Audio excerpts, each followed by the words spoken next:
नमस्कार, फाइटर समाचार में आपका स्वागत है। पेश आज 15 सितंबर गुरुवार सुबह 6 बजे राजस्थान की खास खबरें। कोरोना काल के बीच भर्ती परीक्षाओं से वंचित रहे युवा के लिए बड़ी राहत भरी खबर है। अब प्रतियोगी परीक्षाओं में अभ्यर्थियों को 2 वर्ष की ऊपरी आयु में छूट मिलेगी। मुख्यमंत्री अशोक गहलोत ने पिछले दिनों इसकी घोषणा की थी, जिसे कैबिनेट सचिवालय ने सर्कुलेशन के जरिए प्रस्ताव का अनुमोदन करते हुए राज्यपाल के पास भेज दिया है। पिछले दिनों मुख्यमंत्री अशोक गहलोत ने ट्वीट करते हुए कहा था कि कोविड के चलते 2 वर्षों तक नौकरियों के लिए प्रतियोगी परीक्षाएं समय पर आयोजित नहीं हो सकी, इसलिए आगामी प्रतियोगिता क्षणों में अभ्यर्थियों को ऊपरी आयु सीमा में 2 वर्ष की छूट दी जाएगी। यानी सरकार की ओर से निकाली जाने वाली भर्तियों में अब अभ्यर्थियों को आयु सीमा पूरी होने के बाद भी 2 वर्ष का लाभ मिलेगा। सीएम की घोषणा के बाद कैबिनेट सचिवालय ने सर्कुलेशन के जरिए फाइल को अनुमोदन किया है। जम्मू कश्मीर के पुंछ में एक मिनी बस हादसे का शिकार हो गई। हादसे में 11 लोगों की मौत हुई है, जबकि 25 घायल हुए हैं। घायलों को स्थानीय लोगों की मदद से पास के लिए एक अस्पताल में ले जाया गया, जहां उनका इलाज चल रहा है। हादसे के बाद स्थानीय लोग मदद के लिए आगे आए और सेना भी मौके पर पहुंच गई। जानकारी के अनुसार बस में 36 यात्री सवार थे। मंडी तहसीलदार शहजाद लतीफ ने जानकारी दी कि यह हादसा पुंछ के सोजियां इलाके में हुआ है। हादसे में 11 लोगों की मौत हो गई है, जबकि कई घायल हैं। वहीं सेना ने जानकारी दी है कि ये मिनी बस सोजियां से मंडी की ओर जा रही थी, तभी पुंछ के आयरन ब्रिज के पास दुर्घटनाग्रस्त हो गई। वहीं इस हादसे में जम्मू कश्मीर के उपराज्यपाल मनोज सिन्हा ने दुख जताया है। उन्होंने मृतक के परिवार के सदस्यों के लिए 5-5 लाख रुपए के लिए मुआवजे का ऐलान किया है।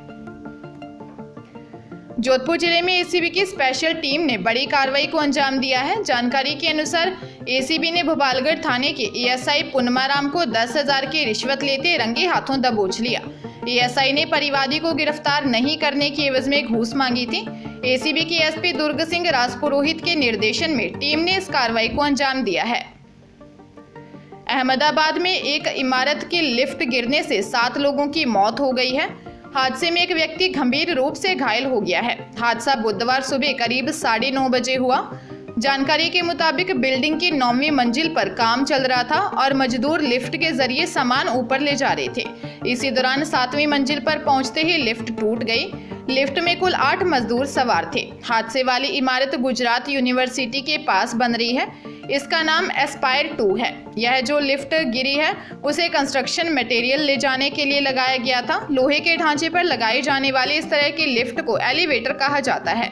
हादसे में जान गंवाने वाले मजदूरों के नाम संजय भाई, बाबू भाई नायक, जगदीश भाई, रमेश भाई नायक, अश्विनी भाई, सोमा भाई नायक, मुकेश भरत भाई नायक, राजमल सुरेश भाई खराड़ी और पंकज भाई शंकर भाई खराड़ी है। राजस्थान में मानसून एक्टिव हो चुका है और एक बार फिर मानसून जोर पकड़ रहा है। मौसम विभाग के मुताबिक बरसात का यह दौर 15 सितंबर के बाद भी जारी रह सकता है। ऐसे में मानसून की विदाई भी इस बार देरी से होगी। राजधानी जयपुर में सुबह की शुरुआत तेज धूप के साथ हुई, लेकिन दोपहर बाद मौसम बदला और बरसात शुरू हो गई। शहर के विभिन्न इलाकों में अच्छी बरसात रिकॉर्ड की गई है। मौसम विभाग के मुताबिक मानसून ट्रफ रेखा बुधवार को जैसलमेर, कोटा, गुना, मध्य प्रदेश के मध्य भागों, पेंड्रा रोड, जमशेदपुर, दीघा और वहां से बंगाल की खाड़ी के पूर्वोत्तर में सुचिन्हित निम्न दबाव क्षेत्र के केंद्र से गुजर रही है। पश्चिमी विक्षोभ उत्तरी पाकिस्तान और सीमावर्ती अफगानिस्तान के ऊपर सतह से 3.1 किलोमीटर और 5.8 किलोमीटर के बीच एक चक्रवाती परिसंचरण के रूप में मौजूद है। मौसम विभाग के मुताबिक प्रदेश के अधिकांश हिस्सों में बरसात का दौर जारी रहेगा। 15 सितंबर को पूर्वी राजस्थान के कोटा व भरतपुर संभाग के जिलों में 1-2 स्थानों पर अति भारी बरसात की संभावना है।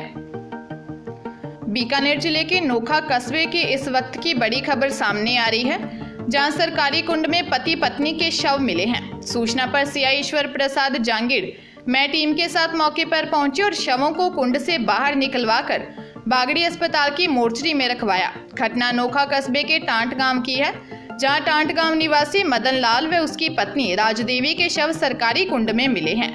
पुलिस के अनुसार परिजनों ने बताया कि रात्रि को राजदेवी पशुओं को लेकर कुंड पर गई थी। इस दौरान इसका पांव फिसल गया और वह कुंड में जा गिरी। नजदीक ही खड़े उसके पति मदन लाल ने उसको बचाने का प्रयास किया और वह भी कुंड में गिर गया और डूबने से दोनों की मौत हो गई। फिलहाल पुलिस मामले की जांच पड़ताल कर रही है। कि आत्महत्या है या फिर कुछ और। अजमेर जिले के पुष्कर में कर्नल किरोड़ी बैंसला के अस्थि विसर्जन से पहले हुई सभा में मंत्रियों के समक्ष हंगामा कर जूते, चप्पल और पानी की खाली बोतलें फेंकने के मामले में पुलिस ने एक्शन लिया है। पुष्कर के मेला ग्राउंड में सोमवार को कर्नल किरोड़ी सिंह बैंसला के अस्थि विसर्जन से पहले गुर्जर समाज की सभा में शिरकत करने आए पर्यटन मंत्री शंकुतला रावत और राज्य मंत्री अशोक चांदना को विरोध का सामना करना पड़ा था। हुड़दंग कर रहे लोगों ने विरोध करते हुए इन नेताओं पर जूते, चप्पल, पानी की बोतलें भी फेंकी। पुष्कर थाना प्रभारी डॉक्टर रवीश सामरिया ने बताया कि गुर्जर समाज में हुड़दंग करने वाले लोगों का नेतृत्व कर रहे 5 गुर्जर नेताओं को नामजद किया गया है, जबकि 25 से 30 अन्य लोगों के खिलाफ एफआईआर दर्ज की है। बांसवाड़ा जिले के बुडवा जवाहर नवोदय विद्यालय में 7वीं की छात्रा के कमरे में फंदा लगाकर आत्महत्या कर ली। बताया जा रहा है कि बालिका को 10 सितंबर को ही उसे परिजन विद्यालय में छोड़कर गए थे। अस्पताल चौकी से मिली जानकारी के अनुसार आनंदपुरी क्षेत्र के कांगलिया की रहने वाली 12 वर्षीय पुष्पलता ने सुसाइड किया है। घटना के बाद बागीदौरा एसडीएम छोटूलाल शर्मा के साथ ही सीआई कलिंजरा व अन्य अधिकारियों ने स्कूल में जाकर पड़ताल भी शुरू कर दी है। प्रधानाचार्य जेसी जोरा ने बताया कि बालिका को उसके पिता दिनेश चंद और मां 10 सितंबर को विद्यालय में छोड़कर गए थे। उस समय भी वह रो रही थी और विद्यालय में नहीं रहने की बात कह रही थी। फिलहाल पुलिस मामले की जांच कर रही है। पंजाब के दर्जनों नेताओं व अन्य लोगों पर केंद्रीय एजेंसियों की गाज गिरने वाली है। केंद्रीय जांच एजेंसियों ने सीमा क्षेत्र में अवैध रेत इत्यादि खनन करवाने, गैंगस्टरों से गठजोड़ वाले नेताओं की फाइलें बनानी शुरू कर दी हैं। पंजाब पुलिस ने इस बात की पुष्टि कर दी है कि पाकिस्तान से हथियार, गोला बारूद की 95% सप्लाई का मार्ग पंजाब का सीमावर्ती क्षेत्र बन चुका है, जबकि ड्रग्स का मार्ग बदलकर अब जम्मू और समुद्र मार्ग हो चुका है। खुफिया एजेंसियों ने ऐसे इनपुट जारी कर दिए हैं कि पाकिस्तान से तस्करी होकर ड्रोन के माध्यम से भेजे जा रहे हथियार पंजाब में सक्रिय गैंगस्टरों की आपूर्ति के लिए हैं, जो योजनाबद्ध ढंग से हत्याएं करवाने के प्रयास में है। पंजाब पुलिस ने भी इस बात की पुष्टि की है कि ड्रोन के माध्यम से पंजाब में सीमा पार से हथियार सप्लाई किए जा रहे हैं। गत दिवस एनआईए द्वारा पंजाब, हरियाणा, दिल्ली और राजस्थान में गैंगस्टरों के ठिकानों पर की गई छापेमारी भी इसी कड़ी का हिस्सा थी। राजसमंद जिले के देवगढ़ थाना क्षेत्र नेशनल हाईवे 8 पर बाइक सवार 2 युवक ट्रक की चपेट में आ गए। हादसे में बाइक सवार दोनों युवकों की मौत हो गई। सूचना पर देवगढ़ पुलिस मौके पर पहुंची। जानकारी के अनुसार देवगढ़ थाना क्षेत्र से होकर गुजर रही निर्माणाधीन 4 लेन नेशनल हाईवे 8 नबरिया के पास राजसमंद से अजमेर जा रहे बेकाबू ट्रक ने बाइक को अपनी चपेट में ले लिया। हादसे में 20 वर्षीय नरेंद्र सिंह निवासी नाबरिया और कान सिंह निवासी स्मेलिया भीम की मौत हो गई। दोनों युवक बाइक से मियाला से नबरिया गांव की ओर जा रहे थे। गांव से कुछ किलोमीटर दूर पर हादसे का शिकार हो गए। पुलिस मामले की जांच कर रही है।